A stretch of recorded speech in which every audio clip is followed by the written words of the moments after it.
शांति। 6 जुलाई 2024 के ईश्वरीय महावाक्य। पहले एक नज़र मुरली के मुख्य पॉइंट पर। बाबा ने कहा, कोशिश कर उसी धुन में रहना है। भला शरीर को कितनी भी तकलीफ होती है, बच्चों को समझाया जाता है कैसे अभ्यास करो, जैसे कि तुम हो ही नहीं। पिछाड़ी में यह 2 बातें जाकर रहती है, जाना है फिर आना है।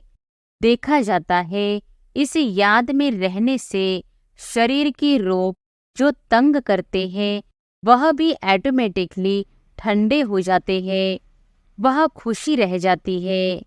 युद्ध के मैदान में तो बच्चे हैं, संकल्प विकल्प भी इन्हें तंग करेंगे। यह खांसी भी इनके कर्म का हिसाब किताब है, इनको भोगना है। बाबा तो मौज में है, इनको कर्मातीत बनना है। दादा पुरुषार्थी है, संपूर्ण नहीं है। तुम सब प्रजापिता ब्रह्मा के बच्चे ब्राह्मण पुरुषार्थ करते हो विष्णु पद पाने। और फिर बाबा ने कहा, तुम फरिश्ते बनते हो, तब समझते हो कि अब लड़ाई लगेगी। मिरुआ मौत, मलू का शिकार, यह बहुत ऊंच अवस्था है। बाप समझाते हैं, बहन भाई भी नहीं, भाई भाई समझो और बाप को याद करो तो विकर्म विनाश होंगे और कोई तकलीफ नहीं है। अबलाएं कुब्जाएं भी बहुत अच्छा पद पा सकती है। सिर्फ अपने को आत्मा समझ बाप को याद करो। बाप की निंदा कराएंगे तो पद भ्रष्ट हो जाएगा। बहुत मीठा बनना चाहिए, रफ टफ बात करना यह दैवी गुण नहीं है। और फिर लास्ट में बाबा ने कहा, ब्रह्मा के पास जाने से तुम स्वर्ग का ऐसा प्रिंस बनेंगे। इसलिए अक्सर करके ब्रह्मा और श्री कृष्ण दोनों के साक्षात्कार होते हैं। अच्छी रीति पुरुषार्थ करना चाहिए, ऐसे नहीं कि जो नसीब में होगा, नहीं, पुरुषार्थ करना चाहिए। बाप को याद करना है, जो याद करेंगे वह अपने धर्म में ऊंच पद पाएंगे। तुम बच्चों को पुरुषार्थ करके रूहानी म्यूजियम अथवा कॉलेज खोलने चाहिए। लिख दो, विश्व की अथवा स्वर्ग की राजाई सेकंड में कैसी मिल सकती है, आकर समझो। और अब सुनते हैं महावाक्यों को विस्तार से। मुरली का सार। मीठे बच्चे, बाप की याद से बुद्धि स्वच्छ बनती है, दिव्य गुण आते हैं। इसलिए एकांत में बैठ अपने आप से पूछो कि दैवी गुण कितने आए हैं। प्रश्न है, सबसे बड़ा आसुरी अवगुण कौन सा है जो बच्चों में नहीं होना चाहिए? उत्तर है, सबसे बड़ा आसुरी अवगुण है किसी से रफ टफ बात करना या कटुवचन बोलना। इसे ही भूत कहा जाता है। जब कोई में यह भूत प्रवेश करते हैं तो बहुत नुकसान कर देते हैं। इसलिए उनसे किनारा कर लेना चाहिए। जितना हो सके अभ्यास करो। अब घर जाना है, फिर नई राजधानी में आना है।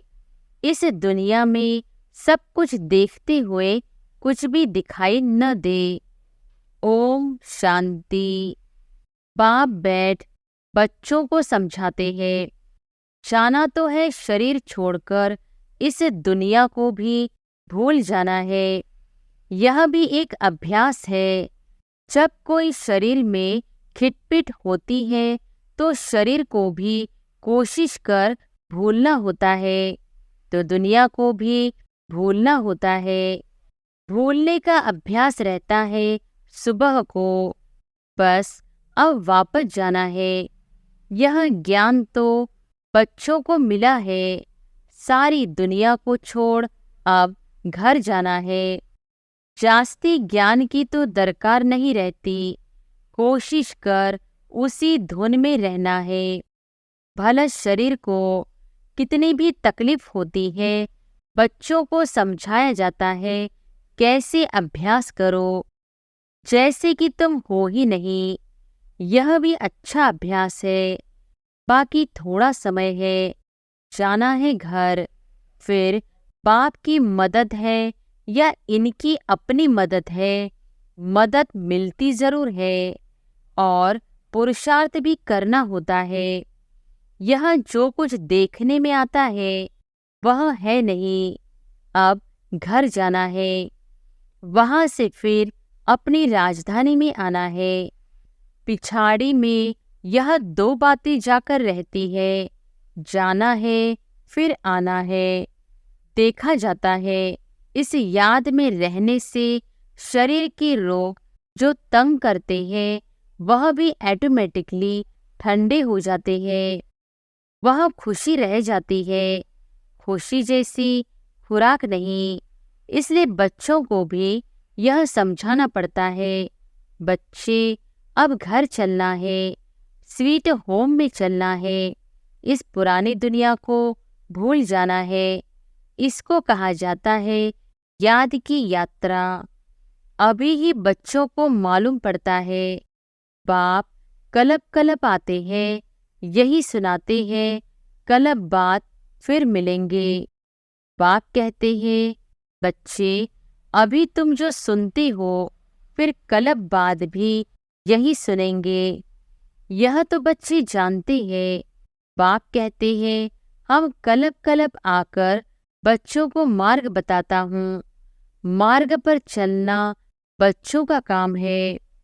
बाप आकर मार्ग बताते हैं, साथ में ले जाते हैं। सिर्फ मार्ग नहीं बताते, लेकिन साथ में ले भी जाते हैं।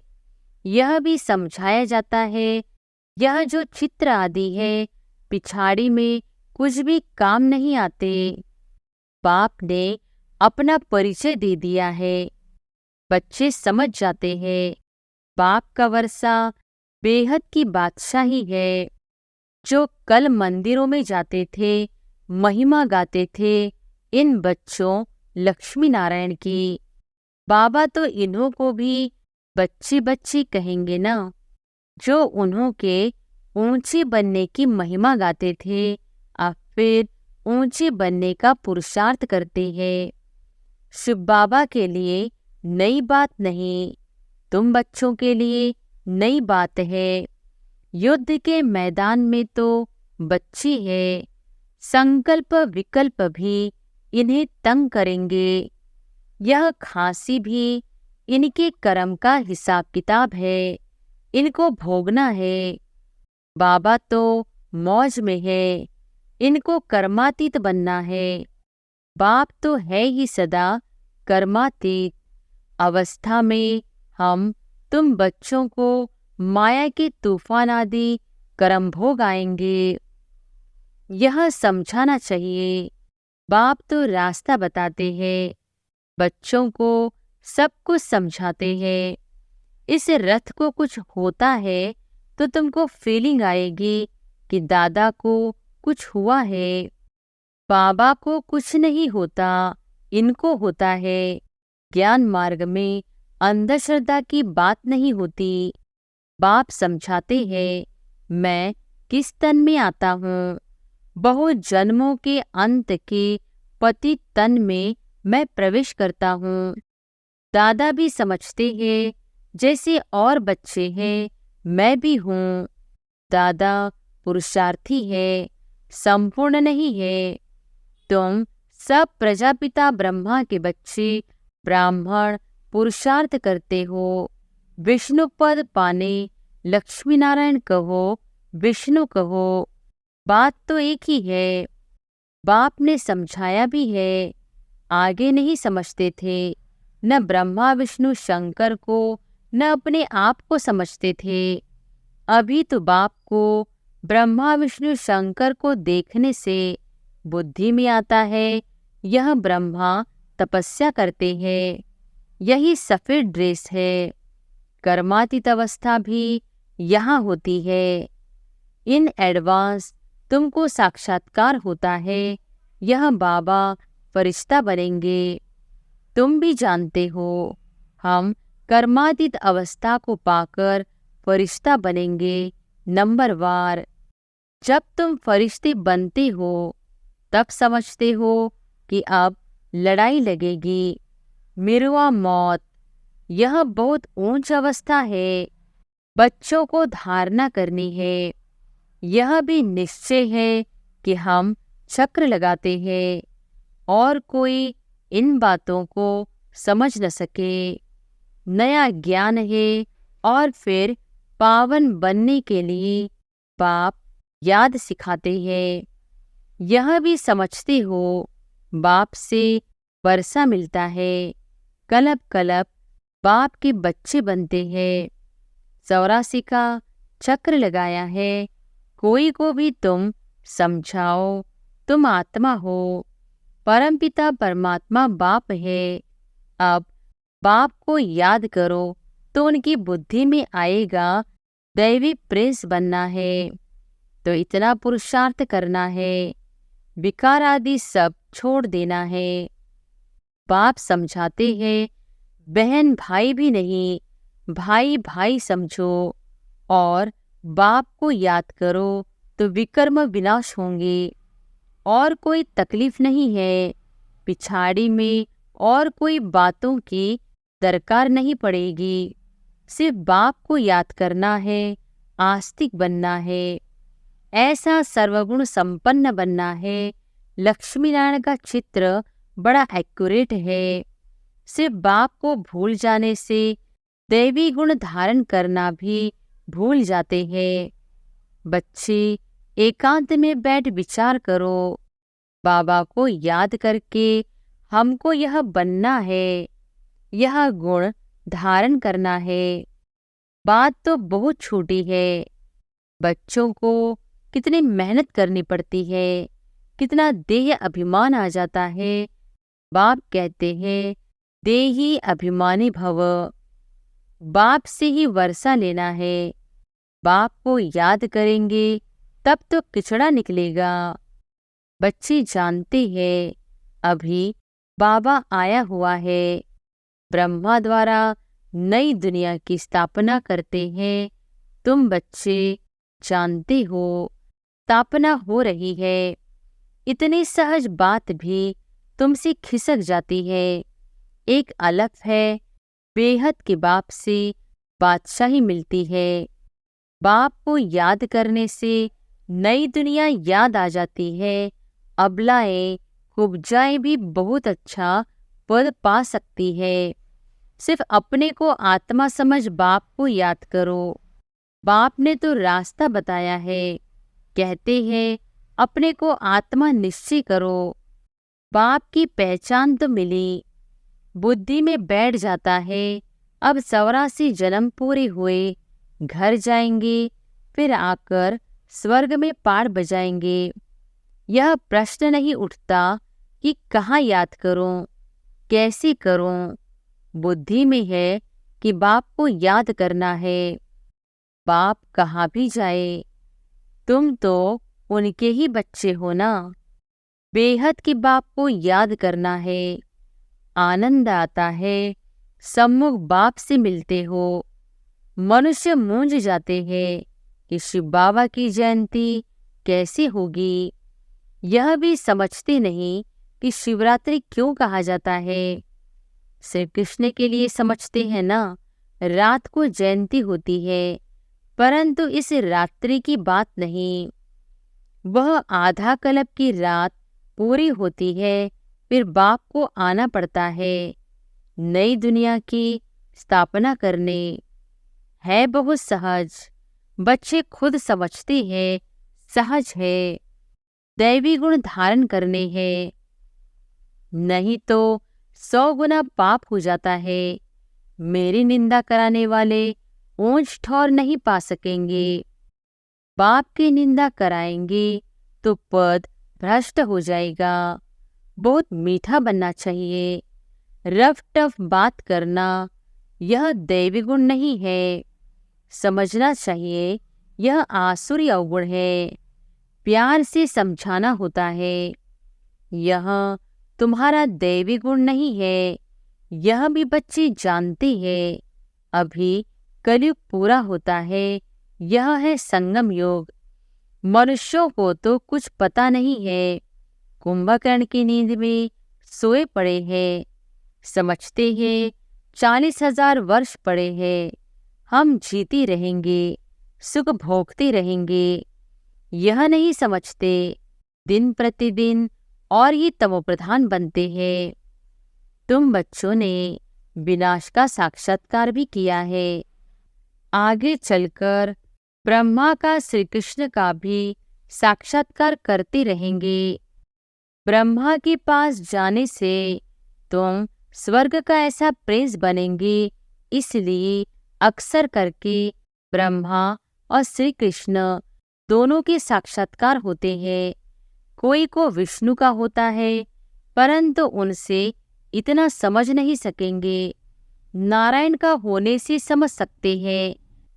यहाँ हम जाते ही हैं देवता बनने के लिए, तो तुम अभी सृष्टि के आदि मध्य अंत का पाठ पढ़ते हो।